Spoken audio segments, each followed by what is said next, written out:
Bismillah, alhamdulillah, wassalatu wassalamu ala rasulillah, wa ba'd. Assalamualaikum warahmatullahi wabarakatuh.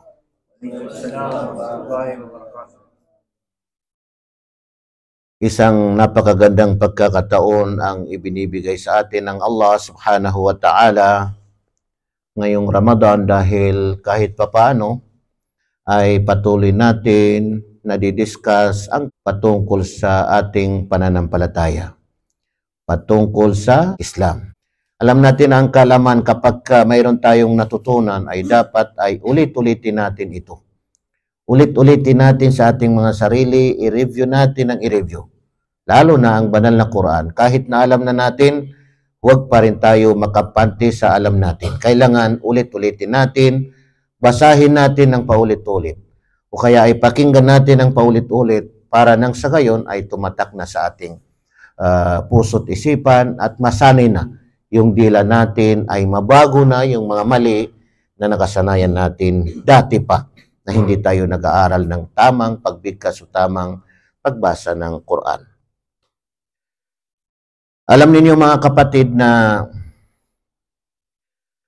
itong pananampalatayang Islam ay dapat ay huwag natin ito idili, huwag natin gawin na parang hindi natin ito nai-implementa o naisasabuhay sa ating mga sarili. Huwag natin gawin na parang naipagkakait natin sa ating mga pamilya, sa ating mga magulang, sa ating mga kapatid, sa ating mga kamag-anak. Dahil hindi natin alam mga kapatid, hindi natin alam. Bukas makalawa, tayo ay mawawala. Paano na yung pamilya natin? Paano na yung mga magulang natin? Paano na yung mga kapatid natin?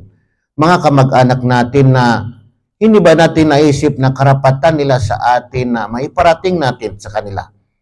Sabihin man natin na hindi nila nauunawaan o kung ano-ano ang mga naririnig natin. Pero dapat huwag tayong mawala ng pag-asa. Patuloy pa rin natin ipaparating sa kanila ang patungkol sa ating pananampalataya, ang pananampalatayang Islam.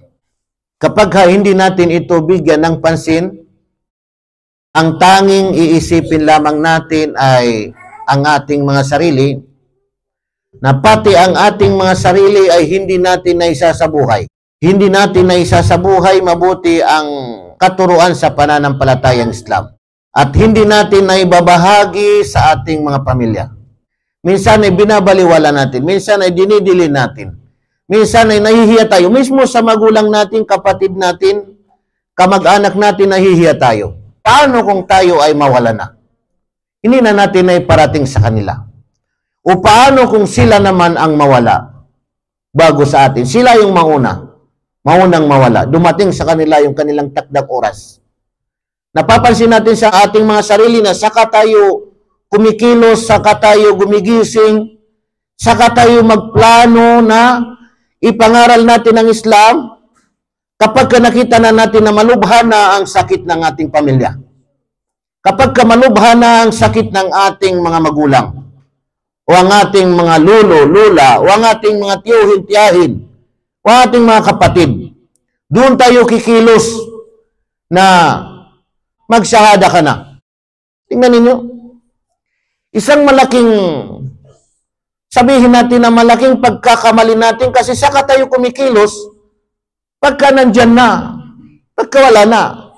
Isipin ba natin, kahit na bibigkasin ng shahada, naunawaan niya ba yung ibig sabihin ng shahada?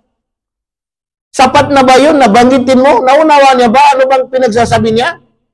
Di makadami-daming mga kapatid natin na mga hindi mga Muslim na pinapashahada nila, sabay-sabay. Pero pagkatapos tanungin mo ay hindi pala. Hindi sila nag-Muslim kasi sinabi lang daw sa kanila na say after me. O banggitin nyo pagkatapos kung banggitin nyo. Hindi nila alam anong meaning niya. Saka natin hinihimok ang ating pamilya, mga magulang, mga kapatid, kamag-anak.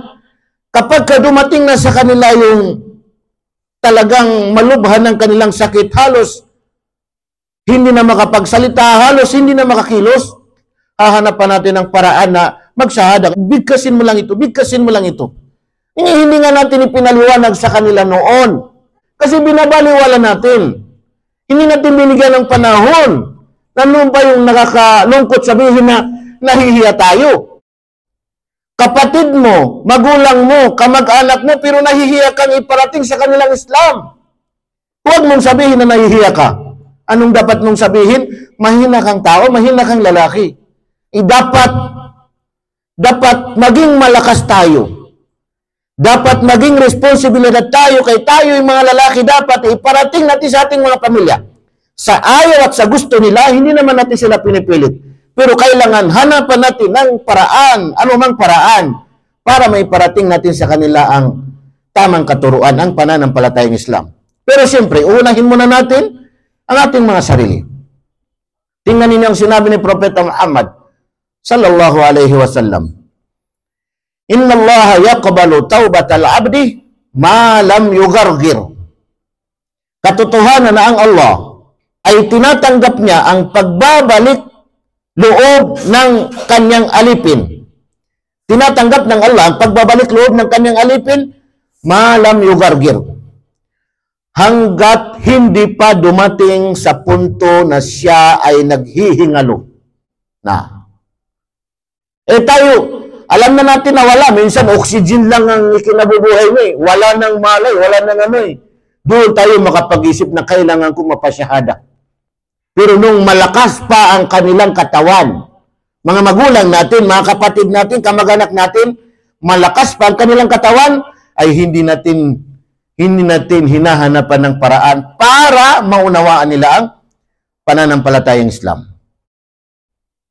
Isang talata na sinabi ng Allah subhanahu wa ta'ala na naway gigising sa ating lahat,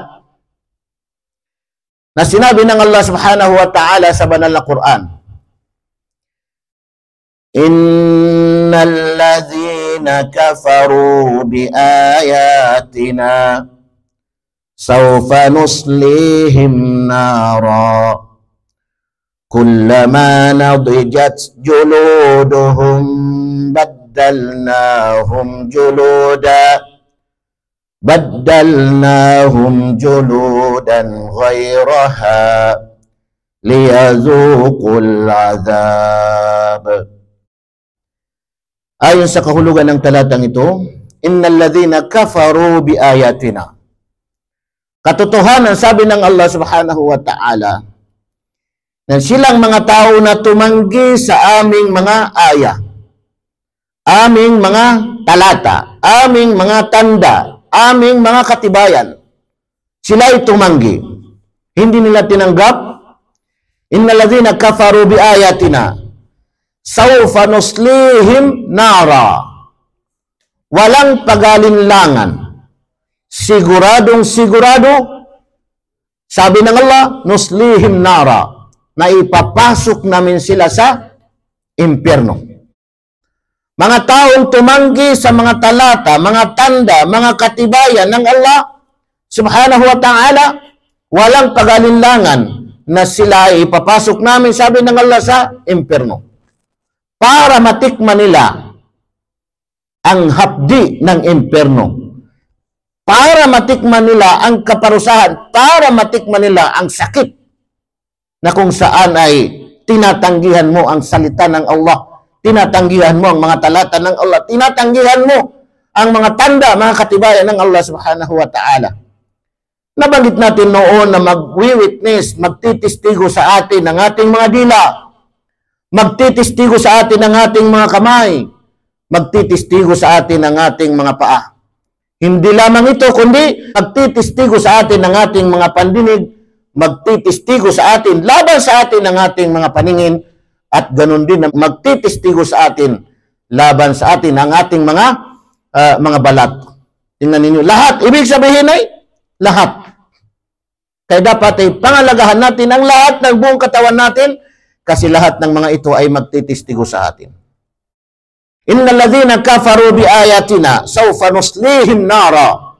Susunugin sila sa apoy, sa naglalagablab, napakainit na apoy. Hindi natin may kukumpara ang init nito dito sa mundo.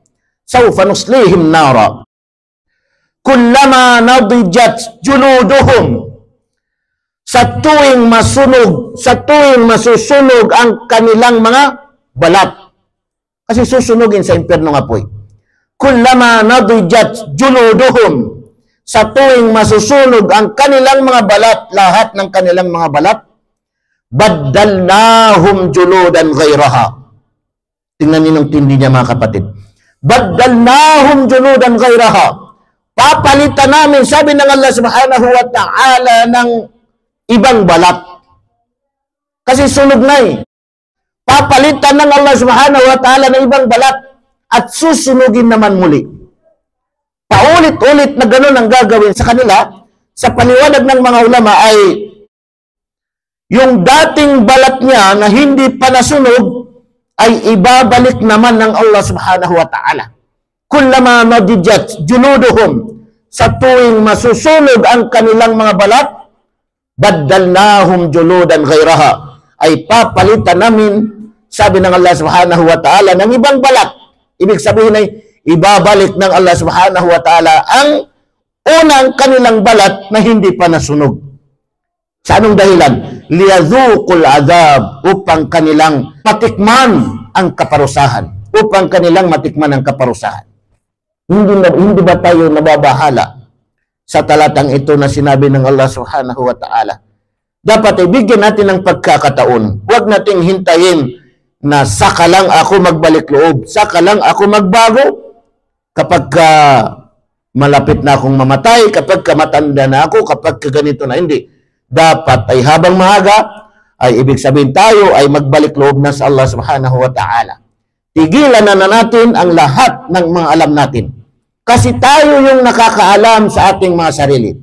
Hindi alam ng ustaz natin, hindi alam ng kapatiran natin, pero alam natin sa ating sarili kung ano yung mga pinaggagawa natin na labag sa pananampalatayang Islam. Tigilan na natin ito.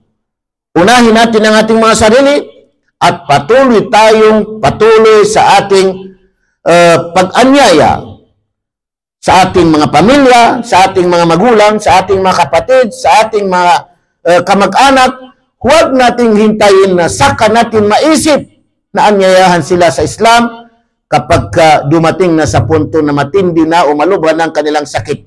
Kapag dumating na sa punto na ang kanilang ikinabubuhay lamang ay ang oxygen, o kaya kapag dumating na sa punto na wala na silang malay.